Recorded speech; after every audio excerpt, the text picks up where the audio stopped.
Hello friends, कैसे हो सब। उम्मीद है कि सब अच्छे खुशमस्त स्वस्थ होंगे, अच्छे से पढ़ रहे होंगे। तो आज जो है हम करने वाले हैं जीआईसी मैथमेटिक्स का जो है permutation and combination plus probability से जितने भी क्वेश्चन पूछे गए थे वो हम सब डिस्कस करेंगे। तो प्लीज़ मोटिवेशन के लिए एक लाइक कर दीजिए, एक कमेंट कर दीजिए, ठीक है। और आपको कैसा लगा, और प्रीवियस वीडियो अगर आपने नहीं देखी अभी तक तो वो भी आप देख लेना, जिसके अंदर हमने जो है पहला जो है थ्योरी ऑफ इक्वेशन यानी कि क्वाड्रेटिक इक्वेशन से सेकंड एपीजीपीएचपी मतलब सीरीज से क्वेश्चन डिस्कस किए हुए हैं जो भी जीआईसी के अंदर आए हुए हैं, गवर्नमेंट इंटर कॉलेज यूपी के अंदर जो मैथमेटिक्स का एग्जाम होने वाला है, ठीक है। उसके प्रीवियस पेपर सोल्यूशन कर रहे हैं।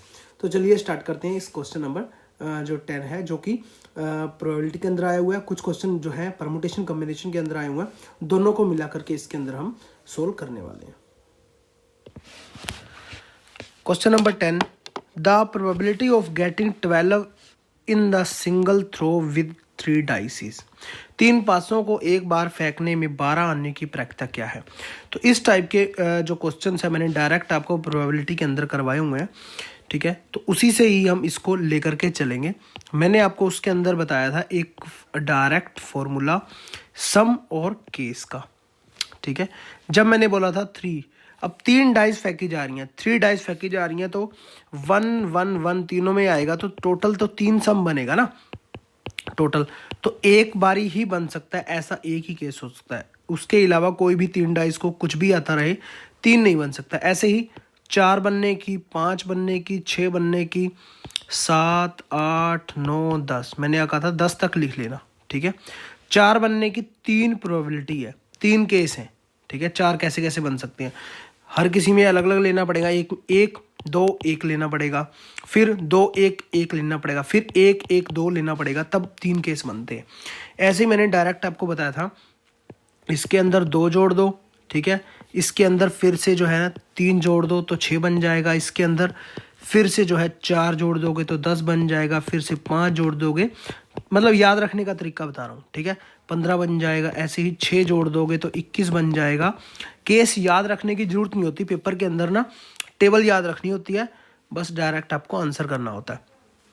फिर भी मैं टेबल आपको रिपीट कर रहा हूँ, मैंने लेक्चर के अंदर डिस्कस कर दिया था, ठीक है। 21 हो जाएगा। ऐसे ही फिर नेक्स्ट जो है बस ध्यान रखना है, 2 जोड़ना है और फिर 4 जोड़ना है, बस लास्ट में बस थोड़ा सा ध्यान रखना है। 23 और 27 मैंने आपको सारा करवाया हुआ है, ये देखिए ऐसे बन जाता है हमारा।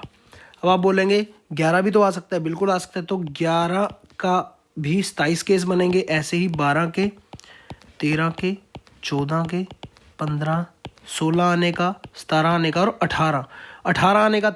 देखिए आप ध्यान दीजिए, 18 आने का एक ही केस बना। क्या क्या हो सकता है, 6 + 6 + 6, तीनों में 6 6 आ जाए, 18 आएगा। तो इसमें क्या बनेगा, एक ही केस बना हमारा, ठीक है। तो इस टाइप से एक ही केस बनता है। तो ये सारे आपको ध्यान में रखने होते हैं। अब एक बार ये टेबल आपको ध्यान में रहेगी तो क्वेश्चन कोई भी आ जाए। 12 की बात की गई है तो आप सीधा 12 पे उंगली लगाओगे। सम 12 हो चाहे 9 हो, केस कितने बनने वाले हैं, 23 केस बनने वाले हैं। इसको मैं रेड से मार्क कर देता हूं। केस कितने बनने वाले हैं, 23 केस बनने वाले हैं। तो टोटल 23 केस बनने वाले हैं। टोटल केस होंगे कितने, 6। अगर 3 डाइस हैं तो 6 की पावर 3 के, ठीक है, इतने केस होंगे। अगर 4 डाइस होती तो 6 की पावर 4, 2 डाइस होती 6 की पावर 2, 1 डाइस होती 6 की पावर 1। सिंपल है। तो आंसर मेरा आ गया 23/216। ऑप्शन नंबर बी करेक्ट है, ठीक है। समझ गए, कोई प्रॉब्लम नहीं है, बस इस टेबल को ध्यान रखना। ऐसे ही मैंने और टेबल भी आपको कराई हुई है कि सम 2 आ जाए तब आपको कैसे करना होता है, वो आगे क्वेश्चन एक आ जाएगा, ठीक है, उसके अंदर हम डिस्कस करेंगे उसको। Question number 11, if 10CR = 10CR+1 then the value of R। वैसे ये क्वेश्चन मैंने आपको परमुटेशन के अंदर ऐड कर दिया, वैसे ये बाइनोमियल का भी क्वेश्चन जो है ना आप मान सकते हो इसे, कोई बात नहीं। तो यहाँ पे मैंने आपको क्या करवाया था, NC x = NCY जब भी होता है तो x + y = n होता है।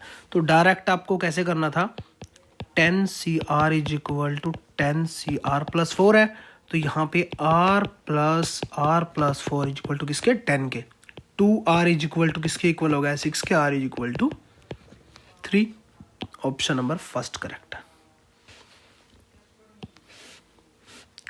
नेक्स्ट क्वेश्चन देखिए, there are m persons sitting in a row two of them are selected at random. The probability that the two selected person are not together is. m व्यक्ति एक पंक्ति में बैठे हैं, इनमें से दो का चुनाव यादृच्छिक रूप से किया जाना है, ठीक है, मतलब रैंडम, सिलेक्टेड रैंडम। दो चयन किए गए व्यक्तियों के एक साथ नहीं होने की प्रक्रिया क्या है, ठीक है, दो व्यक्तियों का चुनाव करना है, दो व्यक्ति एक साथ नहीं होने चाहिए, ठीक है ना, वैसे व्यक्ति हमने चुनने जो दोनों एक साथ ना बैठे हों, समझ रहे हैं।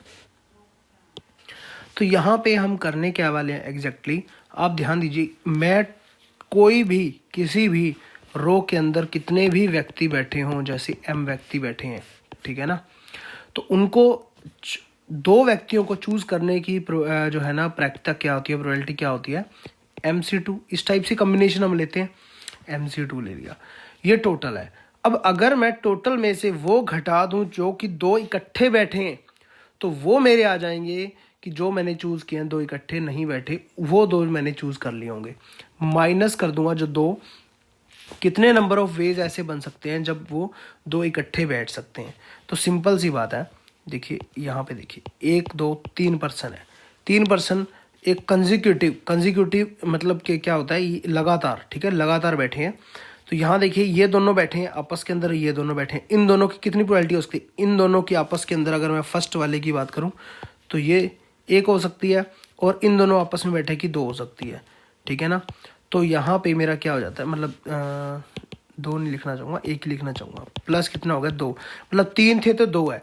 ऐसे ही m होंगे टोटल, तो m-1 वेज बन सकते हैं, वो इकट्ठे बैठेंगे कंजिक्यूटिव वे के अंदर, ठीक है ना, इकट्ठे बैठे होंगे। तो इकट्ठे बैठे हुए मैंने माइनस कर दिए, यहाँ पे m-1 वेज आ गए टोटल। और वैसे टोटल प्रोबेबिलिटी जब हम निकालते हैं, क्योंकि प्रोबेबिलिटी हमने निकालनी है, तो टोटल नंबर ऑफ वेज से डिवाइड करते हैं, तो टोटल नंबर ऑफ वेज कितने हैं, MC2 ही हैं, समझ रहे हो ना। देखिए पेपर के अंदर बैठे तो सिर्फ आपने इतना ही लिखना था, आपका आंसर आ गया। कितने टोटल नंबर ऑफ वेज तो नीचे लिखा हुआ है, डिवाइड करोगे ही करोगे, क्योंकि प्रोबेबिलिटी हमने निकालनी है। ऊपर कौन सी आनी चाहिए हमें, मतलब जो चयन करना है हमने, जो चूज करना है, वो सिलेक्शन क्या है कि दो इकट्ठे नहीं बैठने चाहिए। तो मैंने क्या कर दिया, टोटल जो दो पर्सन निकाल लिए पूरे m में से, उसमें से वो माइनस कर दिए, दो इकट्ठे बैठे थे, इकट्ठे बैठने की नंबर ऑफ वेज कितने हैं, m-1, ठीक है ना। कितने भी बंदे हो, मान लीजिए 10 बंदे हैं, तो इकट्ठे टुगेदर बैठने की उनकी जो है ना नंबर ऑफ वेज होंगे 9, ठीक है। 12 पर्सन है तो 11 होंगे, ऐसे m पर्सन है तो m-1 हो गए, उसमें से मैंने वो माइनस कर दिया। अब ऊपर मेरा क्या आ गया, इकट्ठे ना बैठने की, और नीचे टोटल आ गया, तो ये मेरा हो गया आंसर।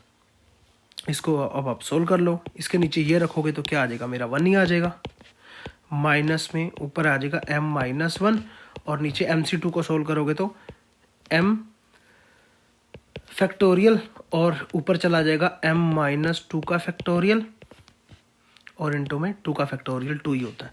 तो यहाँ पे आ जाएगा मेरा 1 माइनस, ऊपर क्या है यहाँ पे अगर आप ध्यान देंगे m-1 m-2, m-1 फैक्टोरियल बन जाएगा, ठीक है ना, सॉरी m-1 रहने दो, m-2 फैक्टोरियल है, नीचे m into m-1 m-2 factorial लगा सकते हो, तो लगा दो m-1 m-2 फैक्टोरियल, नीचे क्या आ गया m-1 m-2 फैक्टोरियल, ये कट गया, ये भी कट गया, ऊपर आएगा 2, ठीक है।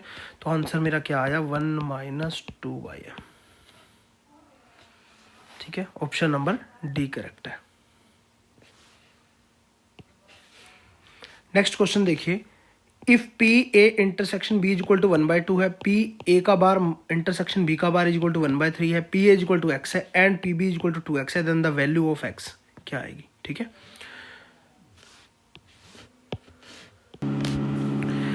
देखिए इसके अंदर हमने क्या दिया हुआ है, हम सिंपल सा लेते हैं कि हमारे पास probability of A union B हम क्या लिख सकते हैं, 1 माइनस प्रोबेबिलिटी ऑफ ए का बार इंटरसेक्शन बी का बार, ये हमें पता है ये प्रोबेबिलिटी होती है।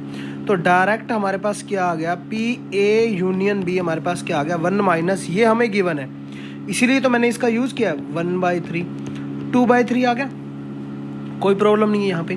उसके बाद अगर हम देखें P probability of A union B हमारे पास होता क्या है, P A probability of A probability of B minus probability of A intersection B.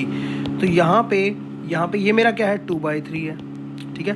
Probability of ए और प्रोबेबिलिटी ऑफ बी क्या है, हमें गिवन है x है प्लस 2x है यहाँ पे, और इंटरसेक्शन भी हमें गिवन है ऑलरेडी -1/2। सिंपल है।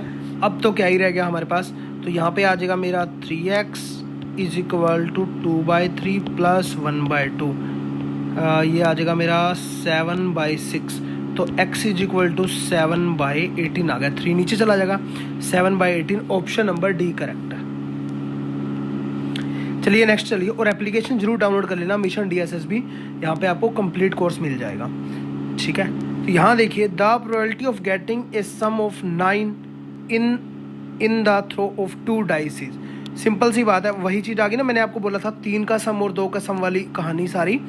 तो प्रोबेबिलिटी ऑफ 9 आने की अगर 2 डाइस हम फेंकते हैं, ठीक है। इसके अंदर मैंने क्या बोला था आपको कि एक तो सम याद रखो और ऊपर से केस याद रखो, 2i 3i मतलब 2 डाइस या 3 डाइस क्या क्या सम हो रहे हैं। तो मिनिमम एक डाइस में 1 ले सकता हूँ, 1 ले सकता हूँ, मतलब 2 आएगा सम और उसका एक केस बन सकता है ऐसा, ठीक है। उससे ज़्यादा केस तो नहीं बन सकते। ऐसे ही 3 4 सम आए, 5 आए, 6 आए, 7 आए, मैंने ऐसे बोला था आपको। और केस कैसे, डायरेक्ट आपको 1 2 3 4 5 6 ऐसे लिखना है, यहाँ तक आप याद रख लोगे। उसके बाद है सम, अगर 8 आए तो यहाँ से स्टार्ट करना है, 9 आए, 10 आए, 11 आए और 12 आए, ठीक है। आपको पता है 12 का केस एक ही हो सकता है, 6 और 6 12। अब इसमें सम 9 है तो 9 का केस हम ले लेंगे, मैं रेड में ले लेता हूँ 9 का केस, चाहे सम 5 आए चाहे सम 9 आए, केस मेरे 4 बनेंगे, ठीक है।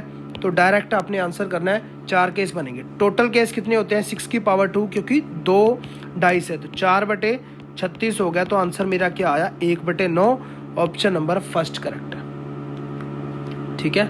उम्मीद है कि आपको अच्छे से समझ में आया होगा। चलिए, thank you so much, all the very best, जय हिंद जय भारत। और प्रीवियस वीडियो भी देख लेना, डिस्क्रिप्शन के अंदर लिंक मिल जाएगा।